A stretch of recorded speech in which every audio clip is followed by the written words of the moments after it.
So exactly how do they go and get into being an EMS? Like, what is the training that is required? Like, is there academy? Is there something like that? Yeah, that's a great question.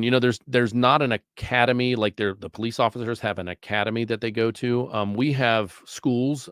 There's like I took EMT basic at a career center, a local career center. I was already a respiratory therapist before getting into EMS. So I had a bachelor's or I had a associate's degree of respiratory therapy from Columbus State, and I was working as a respiratory therapist in level one trauma centers and level one trauma ERs and ICUs for about 10 years before I became a paramedic. And I just went to get my basic to get things off the ground. I went to Delaware Area Career Center is the name of it, and it was an evening classes, adult version classes, and I ended up becoming an EMT basic, and then I went and found a program that allowed my respiratory therapy background to kind of piggyback on the paramedic background, and was able to sit for the national registry.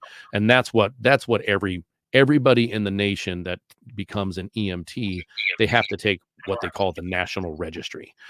It's not each state can credential you once you're into the system, and you have to abide by their credentialing rules. But when it comes to starting out, everybody takes the national registry basic when they're become a basic, intermediate if they're trying to get to the intermediate, and then paramedic national registry to become a paramedic.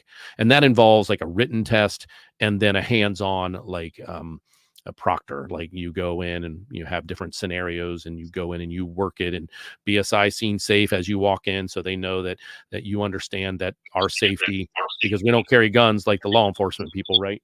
And Mm. we sorry, my dog was barking. No, you're right. So You're right. yeah, and so we have to make sure the scene's safe. You guys, as police officers and law enforcement, we want to make sure if it's a not every scene needs law enforcement, but the scenes that do need it, we need to make sure that we have that there, and then that we're safe. So that's something that we do when it comes to training. We have the hands-on training, the written training, and then if we pass both of those, we become EMT basic or paramedic or intermediate, whichever one we're taking. You don't have to stair step through basic, intermediate, and then paramedic. I think everybody, like if you go to a paramedic school, you can kind of take your basic within that, and during the middle of all that you can take your basic test, but you're still continuing on to be a paramedic.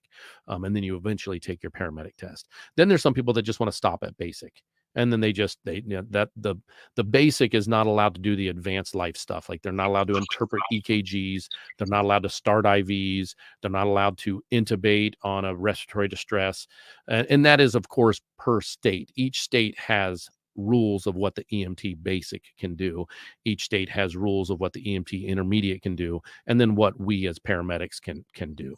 There's certain things that we're still not allowed to do that doctors do in the ER that we're not allowed to do in the field, even as a paramedic. But once you're on the paramedic path, you are able to give narcotics if people need pain meds. You're allowed to give, cardiac drugs. You're allowed to interpret cardiac rhythms. You're allowed to do all of the advanced life support stuff as a paramedic.